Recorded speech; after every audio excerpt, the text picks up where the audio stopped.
ये जो नौजवान आप अपनी स्क्रीन के ऊपर देख रहे हैं, ये इस टाइम पुलिस की हिरासत में है। इसका जुर्म ये है कि इसने इत्काफ के ऊपर बैठे हुए बच्चे को ज्यादती का निशाना बनाया। ये खुद भी इत्काफ के ऊपर बैठा हुआ था और जिस बच्चे के साथ इसने ज्यादती की है वो बच्चा भी इत्काफ के ऊपर बैठा हुआ था। यानी कि एक ही मस्जिद में ये दोनों इत्काफ कर रहे थे। बच्चा वॉशरूम गया और ये मुलजम तनवीर उसके पीछे गया और बच्चे को इसने ज्यादती का निशाना बनाया और उसके बाद बच्चे को कहा कि अगर तुमने किसी को बताया तो मैं तुम्हें जान से मार दूंगा। इस वाकये के बाद जनाब बच्चा बाहर आता है और कारी साहब उससे पूछते हैं कि क्या मसला है, तुम इतने परेशान क्यों हो। जिस पर वो बच्चा जिसकी उम्र 13 साल है, हुसनैन माविया उसका नाम है, वो रोने लगता है।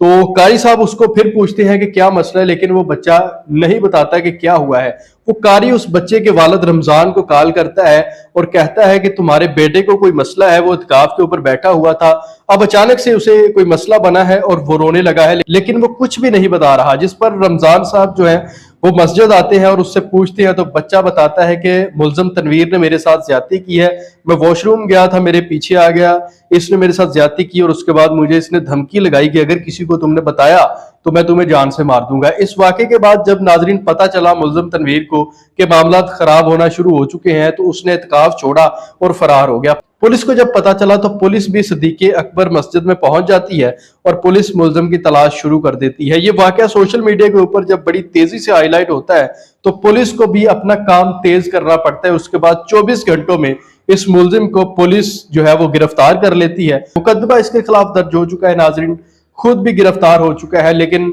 ये जो वाकया है बड़ा अफसोसनाक है। ना सिर्फ इसने इत्काफ के तकद्दुस को पमाल किया है बल्कि मस्जिद के तकद्दुस को भी पमाल किया है। और माह मुकद्दस में इस तरह के वाकयात पेश आना हमारे लिए लम्हा फिक्रिया है। इससे पहले लिया में इस तरह का एक वाकया पेश आया था। एक बंदे ने, एक मुलजम ने चोरी की, 12 सूट दर्जी की दुकान से चोरी की और इत्काफ के ऊपर बैठ गया और पुलिस ने उसको इत्काफ से गिरफ्तार किया। यानी कि इन लोगों ने इत्काफ को मजाक बना लिया है। तो मैं समझता हूं कि इनको कड़ी से कड़ी सजा देनी चाहिए। आपकी क्या राय है, कमेंट बॉक्स में अपनी कीमती राय का इजहार जरूर कीजिएगा। इसी के साथ मुझे इस वीडियो से इजाजत दीजिए। अल्लाह हाफिज।